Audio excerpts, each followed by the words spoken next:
The last time Mara saw metal was in a history book printed on brittle school paper, its ink half faded by sun and time. The photograph showed a locomotive, a shining caterpillar of steel, but to her eyes it looked almost mythical, like a dragon or a rain that didn't burn your skin. She closed the book, slipped it into a Palmer satchel, and stepped outside the library's plastic door frame. Splintered wooden planks creaked underfoot. Where nails had once held the boards together, hardened tree resin now filled the holes, amber knots against gray grain. Nothing left to rust, nothing left for the devourers. The dawn air tasted of melting asphalt and distant smoke. Overhead, a milk-white sky stretched, featureless except for a few ash-grayed tatter clouds that drifted east. Mara tightened the bone buckles on her scavenger's harness. All morning she had traded in the Grove's marketplace, exchanging cured rat strips and 2 scavenged jars of peanut butter for a dozen polymer bolts. Now she needed one last thing, a sheet of intact polycarbonate. The elders wanted windows that wouldn't warp in next month's heat swell. The ruins of Westport lay 10 kilometers away, across cracked roads and crumpled suburbs. Though every metal screw, beam, and rebar rod had long since vanished, the suburbs still smelled like the after-image of an empire. Vinyl sidings sagged on empty frames, half-molten roofing shingles lay in drifts, and here and there a plastic swing dangled from a dead oak branch. But the bigger prize was downtown, where once glass towers had stood. They had collapsed after the fall, the moment the nanites consumed the last molybdenum in their load-bearing joint, yet beneath their rubble remained strata of abandoned polymer, computer casings, office chair shells, tangled coils of forgotten wire insulation.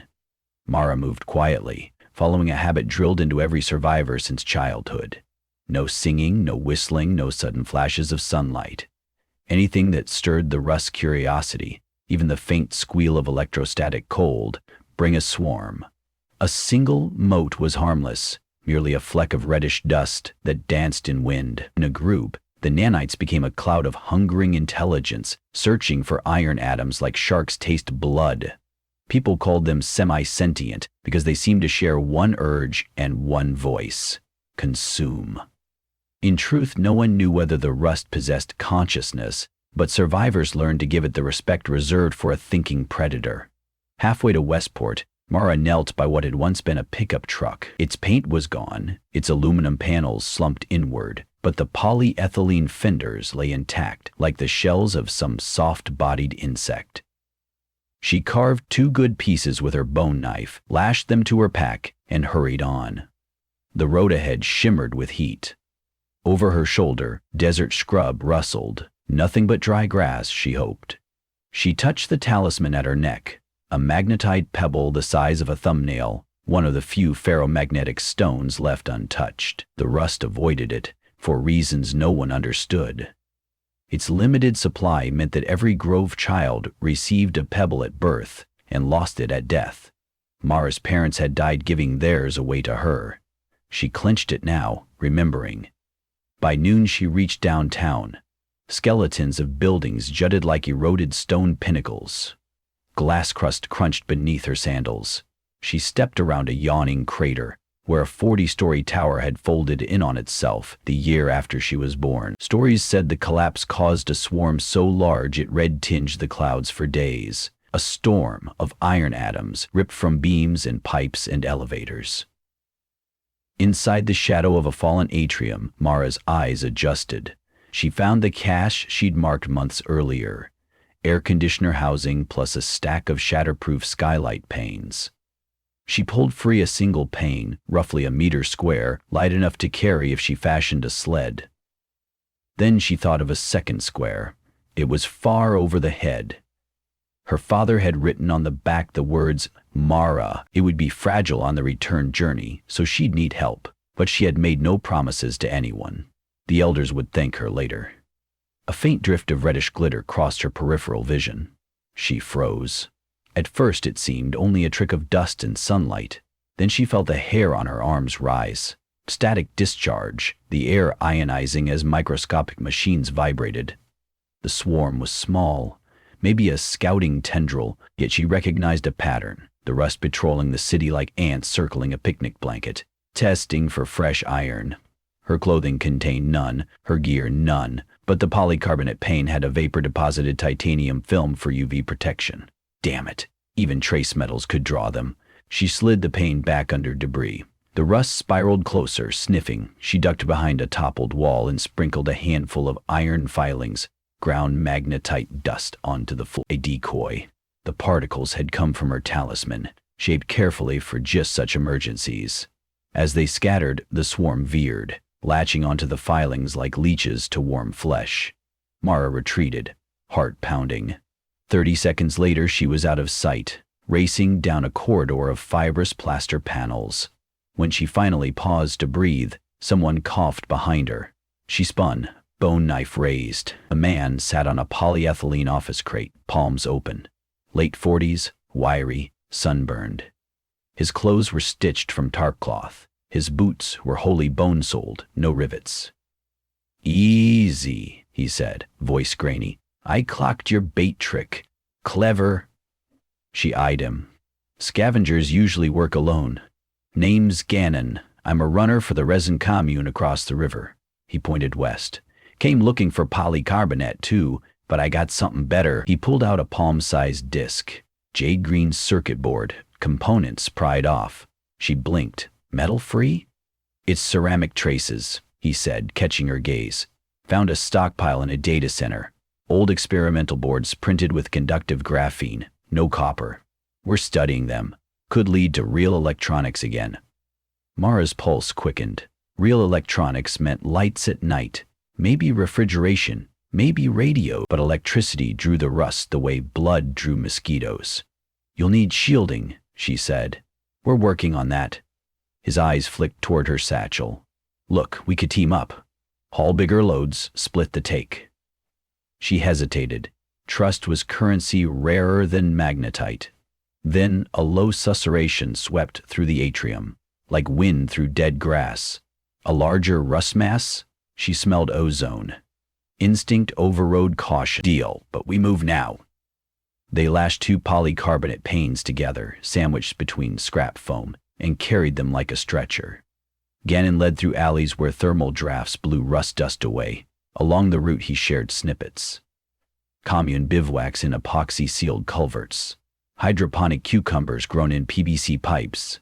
A tinker named Doc Kells, who claimed he'd isolated the rust's command language vibrations coded like whale song. "Command them?" Mara asked.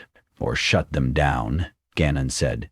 "Kells thinks they still have kill-swap routines, dormant but reachable." She laughed, abrupt and bitter. "The Corps who built the things tried. Whole armies fired EMP rounds, microwaves, acid rains. Nanites adapted. Maybe the Corps didn't speak politely," he said. His grin was wry but hopeful. By late afternoon they reached the river gorge. The highway bridge that once spanned it had vanished mid-surge when its steel cables liquefied. Now only plastic guardrail studs poked from concrete piers. A ropeway of braided hemp and polypropylene crossed the gap, anchored to an outcrop of rebarless concrete. Wooden slats shaped a seat big enough for 2. They loaded their panes and pulled hand over hand across the chasm. Below, the river slithered, thin and brown, its sediment poisoned by nano slag.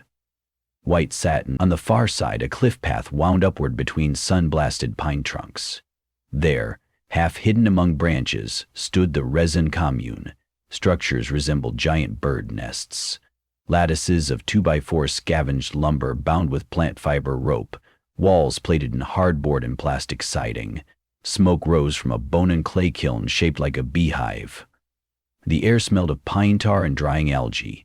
Children in bark sandals stared at Mara's satchel. Adults nodded at Gannon. A tall woman with shaved temples emerged. Her arm ended at the elbow, prosthetic replaced by whittled bone claws. "Gannon, you brought company," she said. "Era, this is Mara of the Grove." Era assessed Mara with pale eyes. "You come as friend?" "For now," Mara replied. "Good. We are testing a resonator tonight. Another mind might help." Gannon explained as they walked. Doc Kells had built ceramic bowls patterned with microgrooves, infilled by graphene slurry. When struck, the bowl sang at a precise frequency, supposedly identical to the internal clock that synchronized all rust assemblers. If the tone could modulate amplitude, maybe it would jam their swarm cohesion. Inside a workshop tent, Kells hunched over a workbench lit by a fish oil lamp. He was gaunt, hairless, his eyebrows singed away by some prior experiment. Before him lay 3 resonator bowls, each the size of a cooking pot. Era slapped the table. "We have field volunteers now." Kells looked up, eyes feverish. "Excellent. Sunset attack begins in 1 hour." "Attack?" Mara echoed.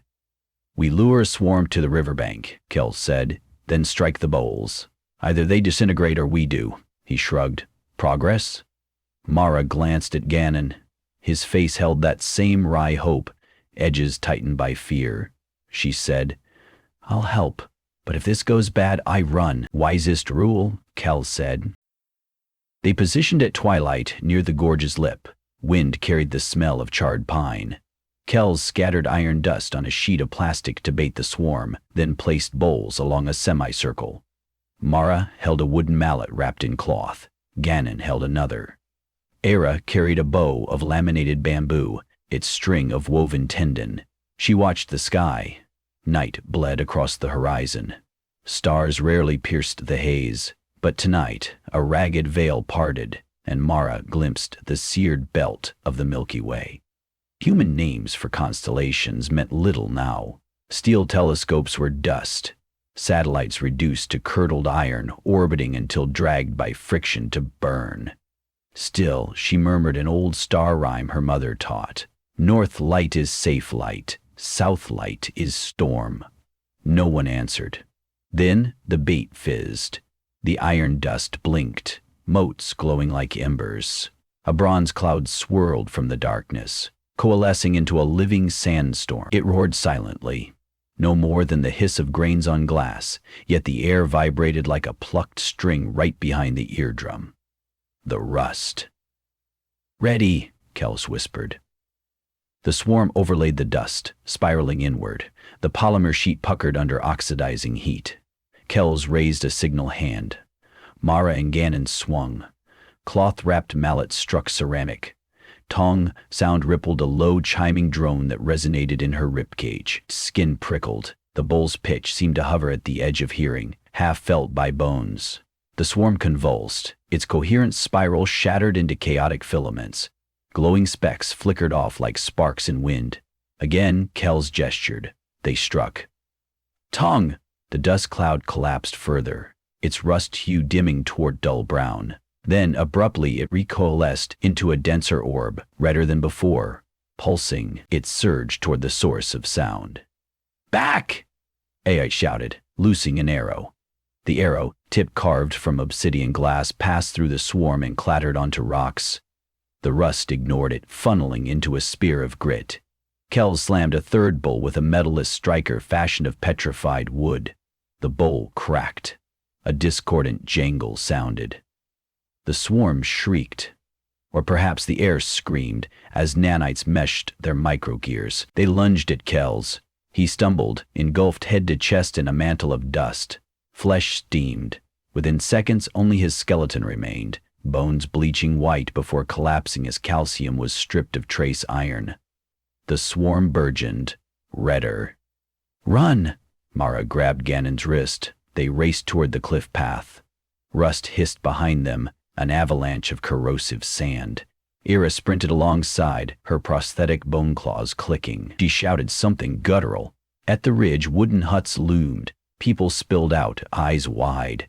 Someone banged a plastic drum, alarm. Gannon halted, gasping. "They'll slaughter everyone."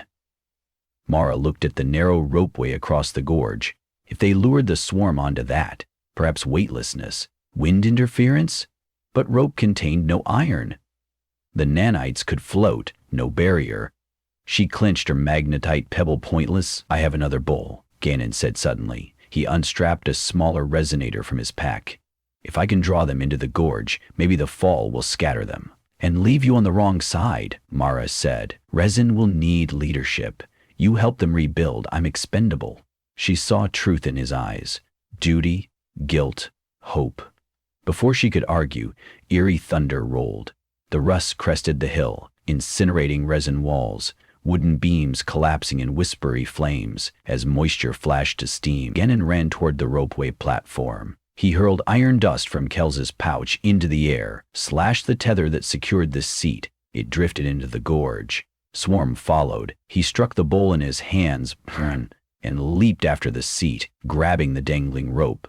The bowl's note vibrated along the canyon walls. The swarm plunged, coursing around him like red rapids. Gannon swung the bowl again, then let go. Bowl and man fell into darkness. A bloom of rust cloud erupted mid-air, spiraling downward. Then, astonishingly, the entire mass sagged, lost coherency, and rained as inert dust into the river, hissing where water met nanite heat. Steam rose, carrying a metallic tang. Silence. The hut still burned, but the killer cloud was gone. People stared at the gorge, disbelief on every face. Era's voice cracked. He did it. Mara's legs buckled. She knelt, tear-searing eyes. Somewhere below, in the river's murk, Gannon's bones already whitened. Yet his sacrifice had proved something. Resonance could disrupt the swarms at a cost. Days blurred as the commune fought fires, treated burns, buried charred remains in bark coffins sealed with pitch. Each night she dreamed of red dust swirling into her lungs. On the fifth dawn, Era beckoned. In the main nest hall, survivors clustered around a flat table of plywood. Atop lay the cracked bowl that had failed Kels, the intact small bowl spared by Gannon, and shards from Mara's pain. Era spoke softly. We believe the bowls work, but resonance alone isn't enough. We need amplification, direction. We need real speakers, metal-free speakers, someone added. Graphene coils, Mara murmured. She touched the ceramic board Gannon had shown her earlier. Ceramic traces, carbon conductors. Maybe we can build large diaphragms from spider silk and tree resin. Faces turned to her. She realized she had stepped into Gannon's place, whether she wished or not. And we need power, Era said. Piezoelectric pumps, Mara replied, mind racing, produced from bone dust in polymer matrices, driven by wind. Plans unfurled through sleepless hours. They dismantled ruined ceiling fans and replaced copper with graphite ribbons slathered in silverless epoxy. They spun silk from engineered worms carried from pre-fall labs and prized for decades. They grew them in plastic bins fed mulberry leaves. Children harvested threads, braided them into membrane. By midsummer, a prototype stood on the gorge's lip, a wind-catcher tower of laminated bamboo, its slats steering airflow into a turbine whose graphite shafts spun on quartz bearings. Energy fed a resonator chamber, where vibrating plates struck scaled-up ceramic bowls tuned to the swarm disruptor frequency. The big gamble. Could it protect, not just a moment, but an entire settlement? They waited for a night when rust clouds migrate. Mara, wearing a necklace of 2 magnetite pebbles, one hers, one Gannon's, volunteered to be bait. She walked 50 meters beyond the tower, dragging behind her a weighted sack of iron ore dust gleaned from river silt. Moonless dark coated the land. Only the burnished glow of rust motes illuminated her path. Soon a swirl gathered. She felt static crawl across her scalp. She turned, sprinting. At the tower base, Era cranked shutters open. Wind roared through veins. The turbine groaned. Ceramic clappers struck. Hey che chan n. Hingy. The note was deeper than before, like whale song echoing through a cathedral. The ground itself seemed to exhale. The rust smashed against the invisible sound wall, rippling like a cloth in gale. It tried to regroup, but the resonance pulsed persistently, modulated by shifting wind patterns, fracturing its coordination. Within minutes, the swarm frayed, dropping to the earth as lifeless powder that glinted under starlight. Cheers erupted. Some survivors laughed, weeping. For the first time since the fall, people dared to stand upright under the open sky without scanning the horizon for red clouds. The air smelled faintly metallic, but more it smelled of possibility. Mara pressed her forehead against the tower's polycarbonate frame. She thought of old photographs of locomotives, metal beasts that once crisscrossed continents. Perhaps no train would ever run again, but humans had sung a song that tamed the machine that ended that era. They had wrested a lullaby from bone, wood, plastic, and will. In the months that followed, runners carried designs to distant groves, across sand-swallowed highways and acid-etched plains. Windsong towers sprouted where people dared to settle. Some swarms learned to skirt the zones of harmony, but each new tower adjusted frequency and counterpoint, weaving a dynamic symphony of survival. Communities traded pigments, seeds, stories. Children played with carved bone toys on streets paved with fused plastic bricks. Nights shimmered with bioluminescent algae lamps, and tentative at first laughter. Yet caution remained. Mara kept her magnetite pebbles close, a reminder that the rust still prowled beyond the sound field. Each tower needed maintenance, each resonator bowl could crack. Still the balance had shifted. Humanity was no longer merely prey. One evening, months after the first successful test, Mara hiked to the canyon rim. She carried the cracked bowl that had cost Kells his life. She laid it on a flat stone and traced its fractures with charcoal. Overhead, a breeze set tower vanes spinning. The deep hum drifted through night. She closed her eyes, listening to that chord, the voice of survival. In her mind, she thanked Kells, Era, Gannon, her parents, and every nameless engineer who had coded safeguards the core never learned to trigger. Stripped of metal, humanity had hammered its heart from tougher stuff, bone that held memory, wood that bent without breaking, plastic that refused to rust, and somewhere within the howl of wind and resonance, she almost heard a second melody, fainter but rising, a future forging itself, note by trembling note, in a world no longer armored in steel, but singing all the same.